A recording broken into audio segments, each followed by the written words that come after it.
Nos encontramos en la parte de atrás de Conocido Café, aquí en el centro de Martínez de la Torre. A mis espaldas se encuentra el malecón y el puente que comunica Martínez de la Torre con Independencia.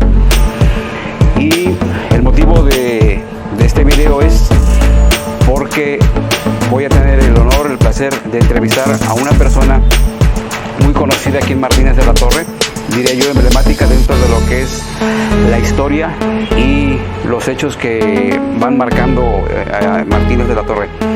Entonces tengo el gusto de presentarles al buen amigo Melquiades. Mucho gusto. Antes que nada, muchas gracias por brindarme tu tiempo.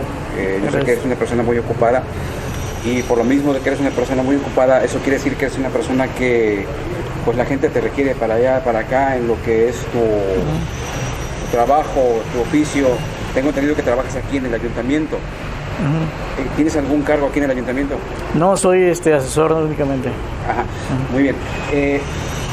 Aparte de ser asesor, a mí me llama mucho la atención que tú eres cronista de aquí de Martínez de la Torre.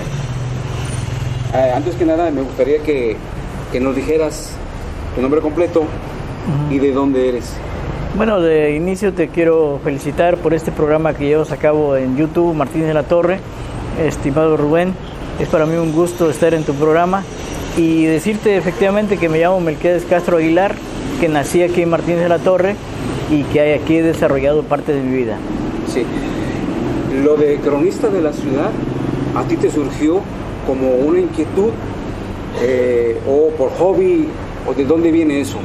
Bueno, efectivamente en el 2004, sí, que fue cuando me nombraron cronista de la ciudad de Martínez de la Torre, se debió a que había yo realizado ya un libro que se tituló A las márgenes del río Bobos, esplendor y decadencia del azúcar. Y es precisamente un trabajo de investigación que realicé durante muchos años y que finalmente convertí en un libro, y eso dio pie para que el ayuntamiento de Martínez de la Torre me diera la oportunidad de ser nombrado cronista de la ciudad de Martínez de la Torre, sí, desde aquella fecha. ¿Tú eres el primero o te han precedido otras personas? Bueno, yo fui el primero nombrado oficialmente. ¿Ya había otros que se les llamaba la atención la historia? Ha habido gente que ha escrito de la historia de Martínez de la Torre sin ser considerados oficialmente como cronistas municipales. ¿Los conoces? Bueno, recuerdo algunos. Sí. Recuerdo algunos. Sí. Para que tú te dedicaras, digamos, ya de lleno a esto, a ti te nace la inquietud. ¿Por qué?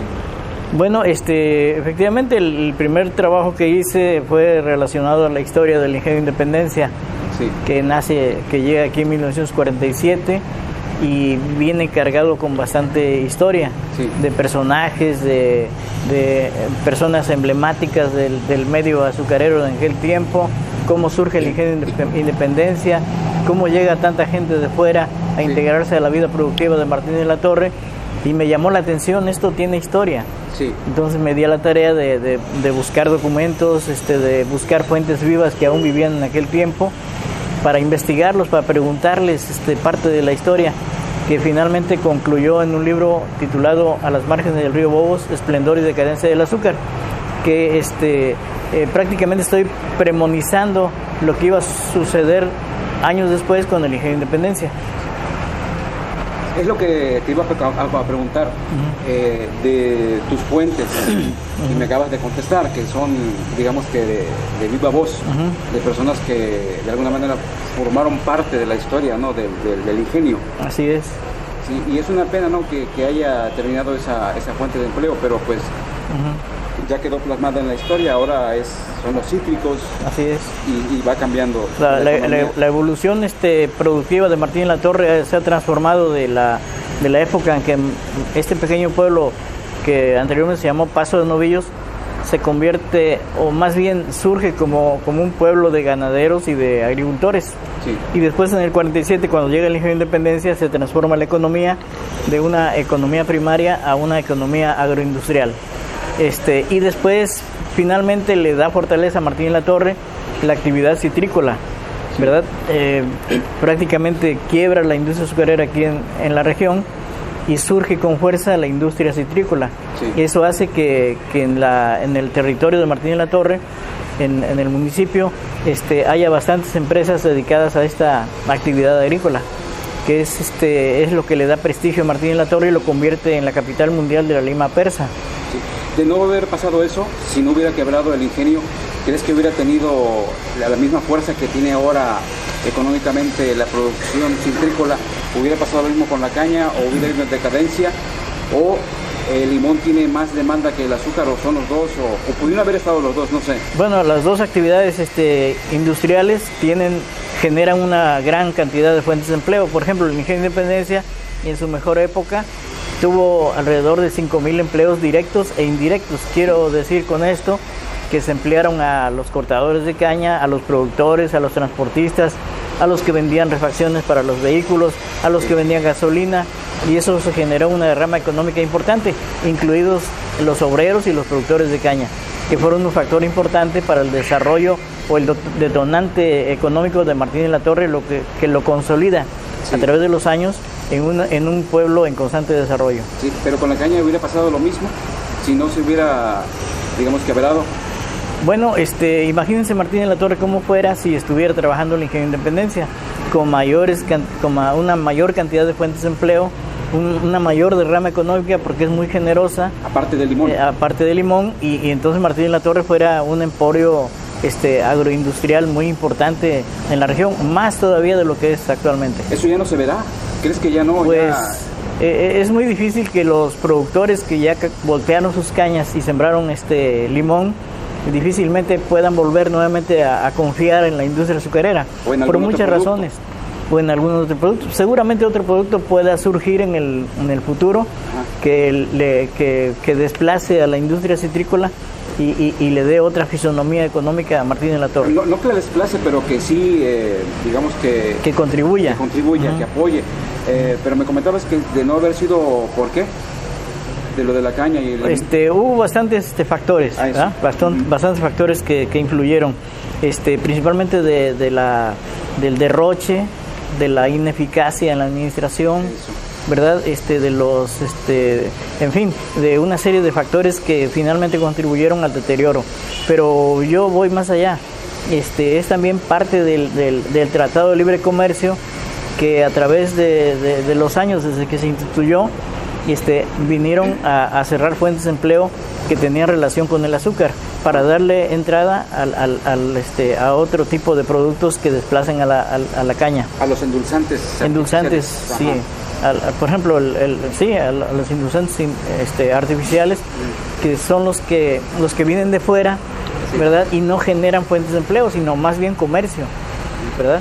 Entonces sí es importante pues que se hubiera tenido el cuidado por parte del gobierno de conservar esta fuente de empleo para que no hubiera ese desplazamiento, ¿verdad? Para una empresa tan generosa como lo fue el Ingenio Independencia, claro, ¿verdad? Y entonces se hubiera cuidado esta fuente de empleo. Era muy importante, ¿verdad? Sí. Era una aplicación de recursos muy, muy importante, y además una derrama económica bastante generosa. Te digo, en las épocas mejores del Ingenio Independencia, en 1973, cuando se superó la producción del ingenio, se llegó a 73,000 toneladas de azúcar producida, y eso lo ubicó en un contexto importante en el medio azucarero nacional. Sí. Entonces todo eso a ti te llamó la atención, descubriste todos esos datos y pues quisiste plasmarlo en un libro. Así es. ¿Es el primero de cuántos? De 7 libros que tengo ya. ¿Llevas ya? Sí. ¿Los otros temas, en los demás libros, de qué son? El siguiente libro que realicé fue enfocado a rescatar a 30 personajes de Martín de la Torre. Se titula el libro Martín de la Torre, Perfiles e Imágenes. Sí. Yo enfoco biografías de personajes que tuvieron que ver con el desarrollo de Martín de la Torre, ¿no?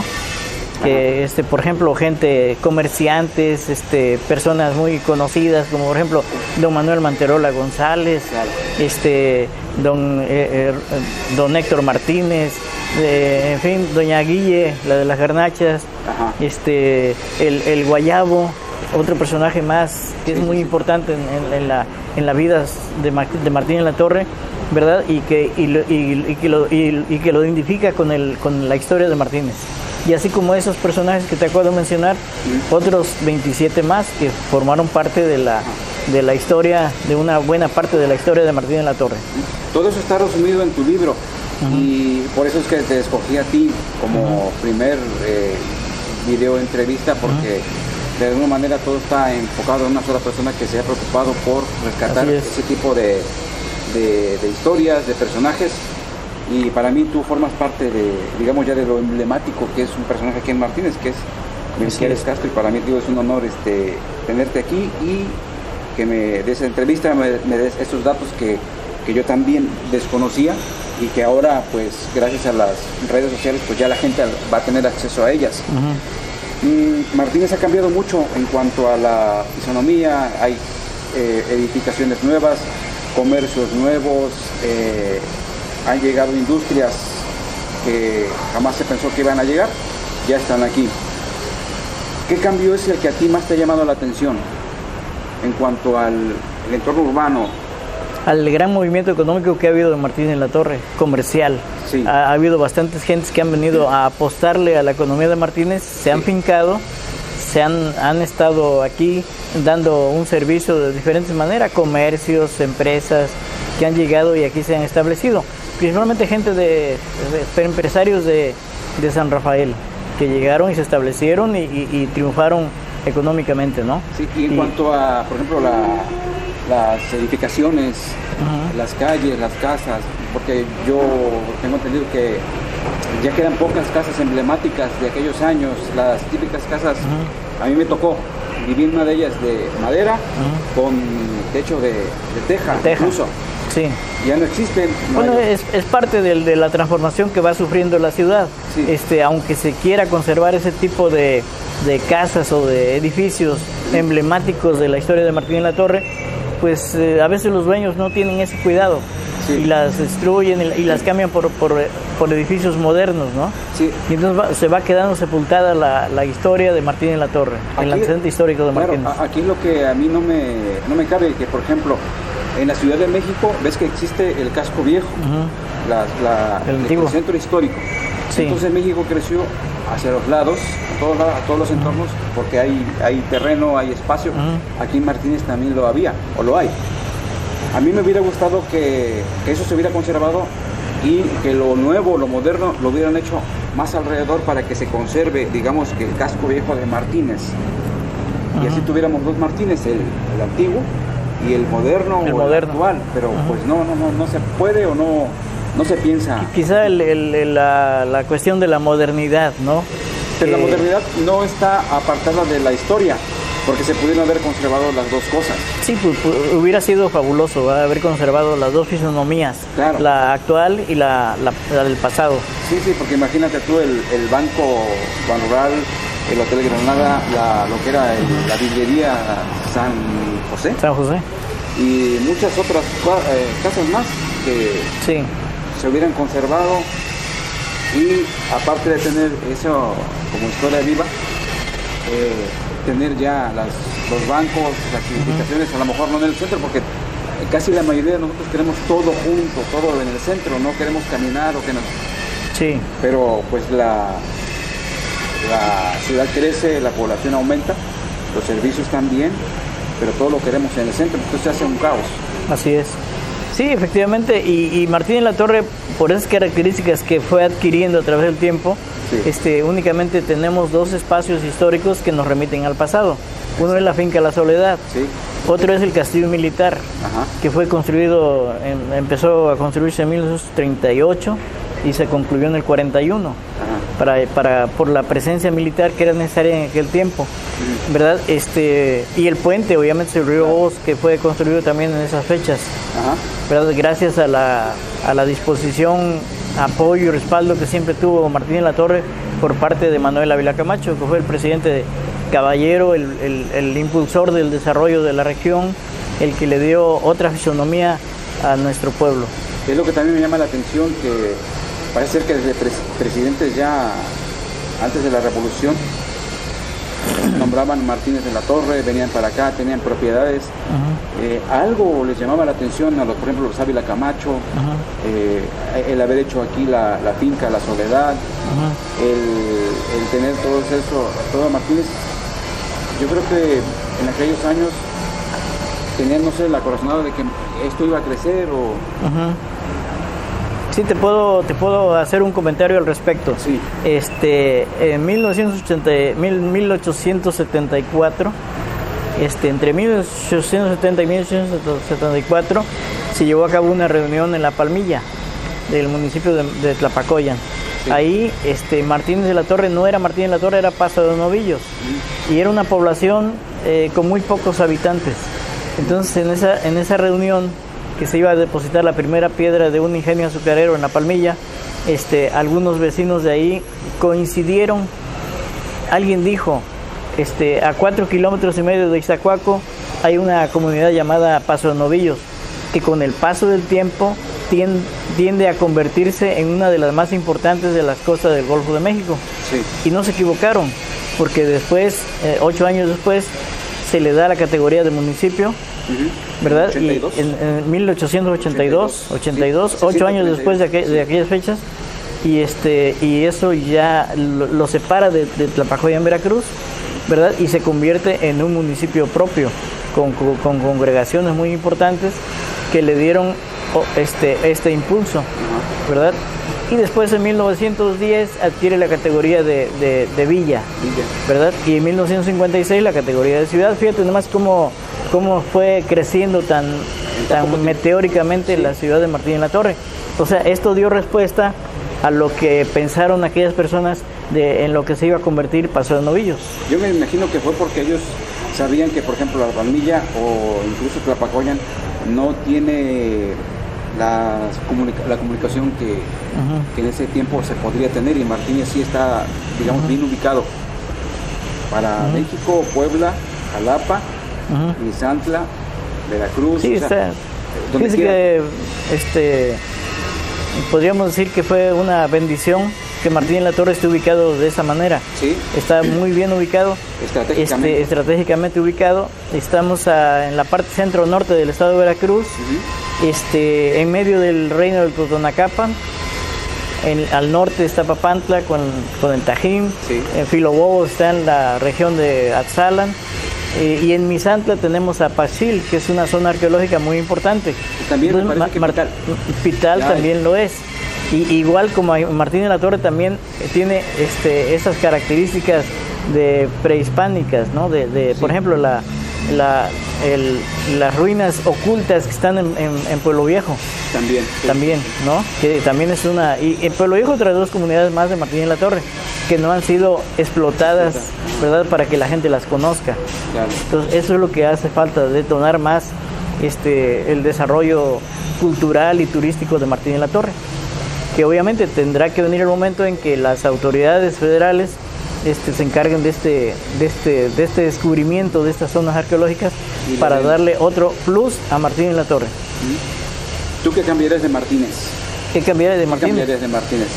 Pues por prácticamente nada, porque así como estamos bien, y creo que tiende a crecer más Martínez de la Torre. Hace falta un poco más de otra industria más que le venga a dar ese empujón para convertirla en una de las 100 ciudades más importantes del país. ¿Crees que el clima influye en que las empresas no vengan? Porque pues el calor hace que ciertas empresas requieran de otro clima para que los trabajadores se desenvuelvan bien. No sé, hablo por ejemplo de las maquiladoras, que la parte alta es fresca, la gente puede trabajar y pues no necesitan, yo creo, ventiladores o climas, sí. Y aquí sí. ¿Influye eso un poco el clima? Pudiera ser, porque aquí ya funcionaron algunas maquiladoras, ¿no? De ropa. No prosperaron. Por ejemplo, porque lo que tú dices, seguramente el calor hace que no sea muy placentero para los trabajadores y para la propia industria. Yo supongo que eso es. Yo no conozco muy bien de esta industria, pero yo supongo que es por ese motivo. ¿Ahí tú crees que el gobierno tendría que haber intervenido para apoyar, no? Hace falta otra industria, una ensambladora, por ejemplo, sí, ¿verdad? Algún otro tipo de industrias que en otros lugares es muy importante, por ejemplo, en Puebla, o en Veracruz, o en Tlaxcala, sí, donde hay empresas de ese tipo. Yo creo que aquí se presta. Martín de la Torre es una tierra de oportunidades para todos, ¿verdad? Incluso para los que vienen a delinquir, pues, encuentran un campo propicio, desgraciadamente, sí, ¿verdad? Lo hace foco de atención de la delincuencia. Sí. Entonces eso hace que, como por ejemplo en el pasado, en 1938, fue cuando llegó el primer regimiento de caballería aquí al pueblo. ¿Séptimo regimiento? El 21 regimiento de caballería. Ajá. Que llegó aquí con el propósito de vigilar, de hacer las primeras labores de vigilancia y exterminio de delincuentes. Sí. Y después en el 41 llega el quinto regimiento de caballería y concluyen el castillo militar y aseguran un poco más la paz y la tranquilidad que requerían los martinenses en aquel tiempo. Los martinenses que querían progresar. Claro. Sí, es que era otro Martínez, era otra mentalidad, lógico, otra gente, que el único medio de comunicación era el radio y tal vez la prensa escrita. Y ahora, pues, ahora sí con la tecnología, el internet, los satélites, todo eso, pues ya está al alcance de la mano. Así es. Y pues gracias a esas, como dicen, benditas redes sociales, es que la gente, pues yo quiero que conozca un poco más de Martínez de la Torre. Y qué bueno que tú tocaste varios puntos que yo sé que con todo lo que tú sabes, con todo lo que conoces y tienes, pues nos llevaría mucho tiempo hablar de todos los temas relacionados con la historia de Martínez de la Torre. Veo que tienes aquí unas publicaciones. Sí, este es el más reciente libro.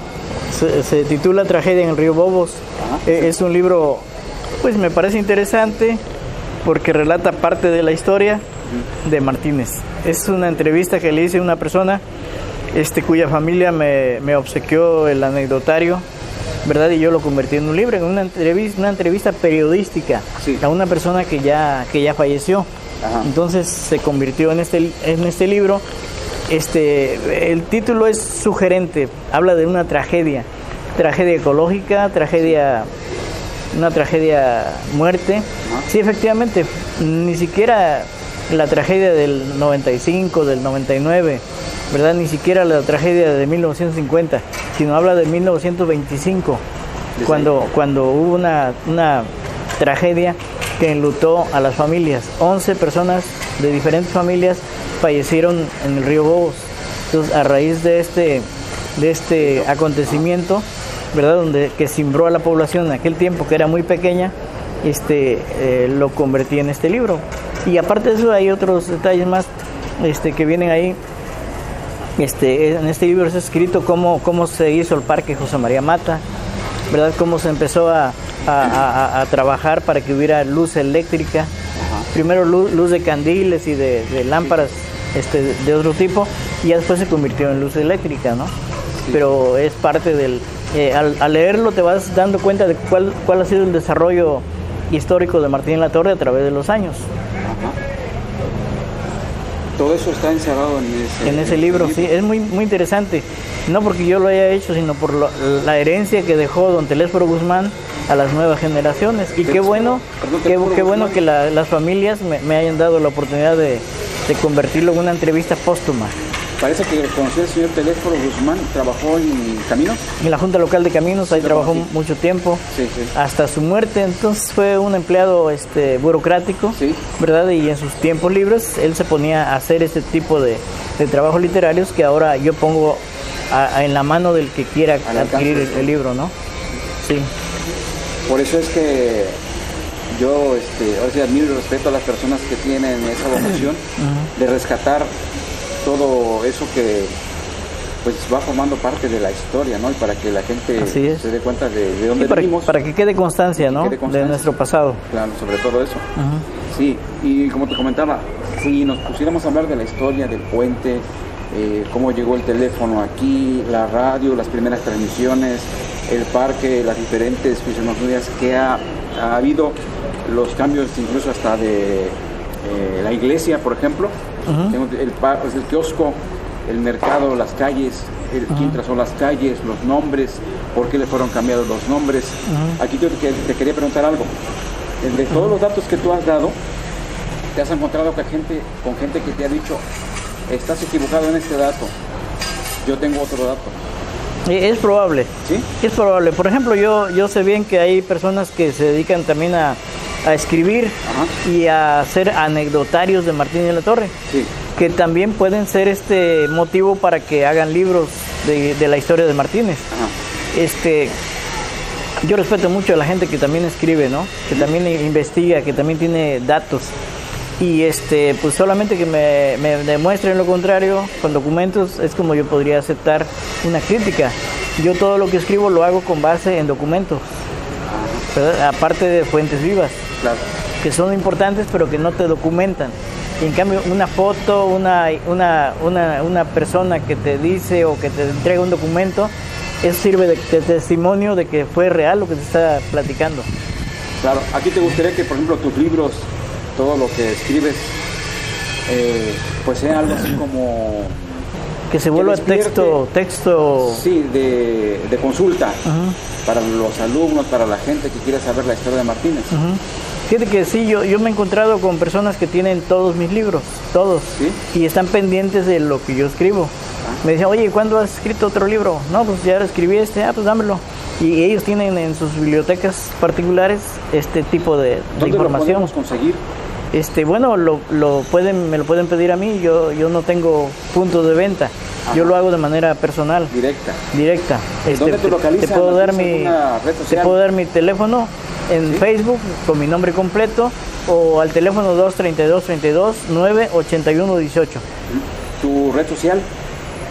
¿Tienes página de Facebook? Tengo nomás una columna ahí en el Facebook, sí, que se llama Con una cuartilla basta. Ahí hago comentarios y a veces saco información histórica de Martínez, fotografías, en fin. Uh-huh. ¿Tiene algún costo? 120 pesos. 120 Sí. Uh-huh. ¿Tienes 7 libros? Sí, aquí están los libros que se han escrito. ¿Cuáles son los títulos?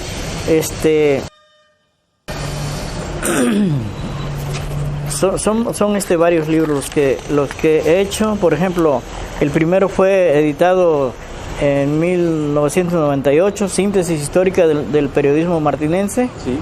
En el 98, en el 2004, A las márgenes del río Obos, Esplendor y decadencia del azúcar. En el 2009, Martínez de la Torre, perfiles e imágenes. En el 2010, Una piedra para el Bautista. En el 2011, Efemérides municipales. En el 2015, Crisol de la educación, los primeros pasos. Y en el 2018, Misión apaciguar la región. Son las obras que he editado y que que muchas personas tienen en su poder. ¿Tienes alguno que esté por salir o que...? Ajá, hay varios.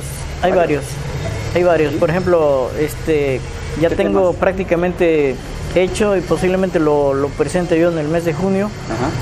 Un libro que habla de la historia de las ferias y de las reinas de Martínez de la Torre. Ajá. Punto que nadie nada. Es exactamente. Sí. Otro más sería el del deporte en Martínez de la Torre. También cómo llega el deporte, cómo empezaron a llegar los primeros deportistas a Martínez. Ajá. Y se integraron a la ciudad, ¿verdad? Hay personajes que han destacado a nivel, no sé, municipal, estatal o nacional, internacional aquí de Martínez. ¿En qué rama? Ámbito artístico, periodístico. Bueno, yo te quiero decir que uno de los personajes que tengo que recurrir a él siempre, sí, es Ramón Cano Manilla. Uh-huh. Él fue un pintor bastante reconocido a nivel mundial, incluso.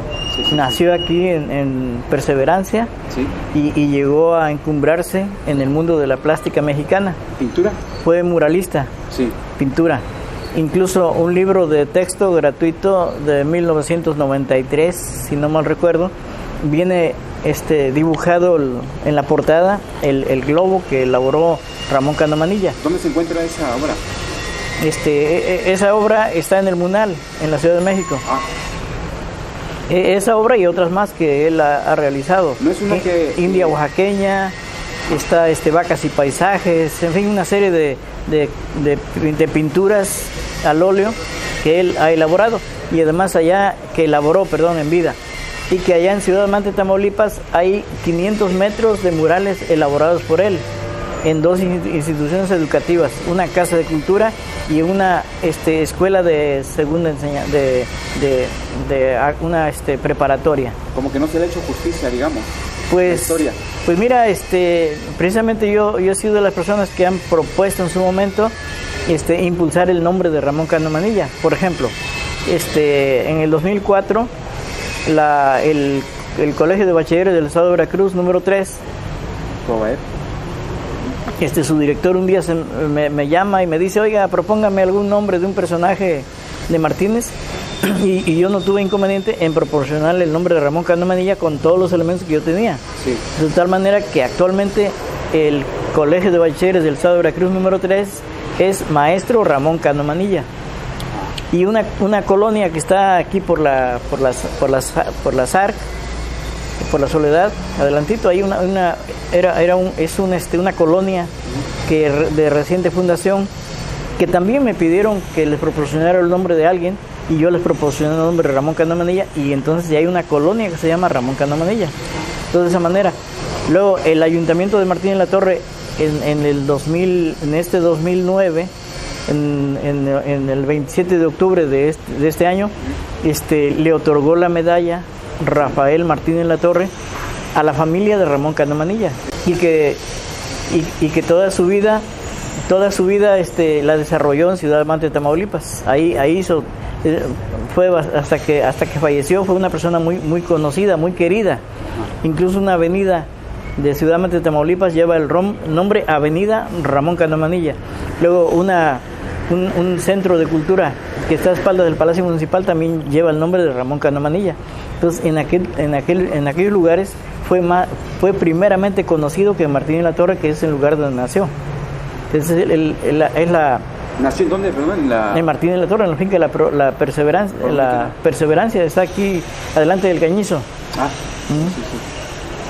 Había una finca ahí muy, muy famosa, que ya cambió de dueño, obviamente, pero ahí nació. Él era un personaje de campo, ¿no?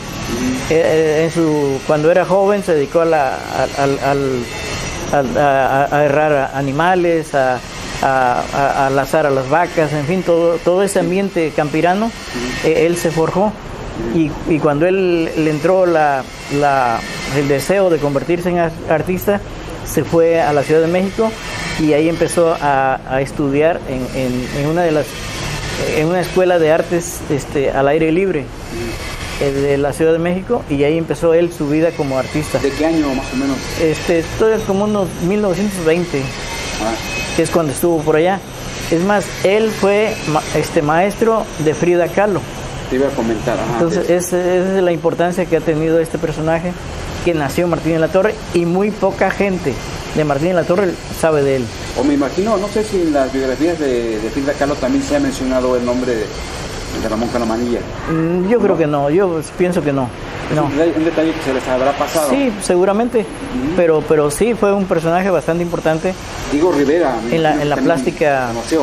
Pues yo supongo que sí, son de esa misma época, sí, ¿verdad? Pero él toda su vida, de algún momento de su vida, se fue a Ciudad Victoria, Tamaulipas, y de ahí se trasladó a Ciudad Mante, donde finalmente hace una familia nueva, y finalmente ahí muere, en 1973. Muy bien. Bueno, pues Ramón Cano Manilla es un personaje que ha dejado huella, que me acabas de comentar que ya hay varias colonias que llevan su nombre. Pues para mí sería un honor que más adelante alguna colonia, algún centro cultural llevara el nombre de Melquiades Castro Aguilar, y decir, bueno, yo lo conocí, yo lo entrevisté y yo lo saludé.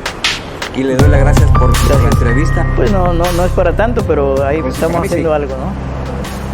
Pues muchas gracias por... No, gracias a ti, te agradezco bastante la atención que tuviste de invitarme a esta entrevista contigo. Y adelante.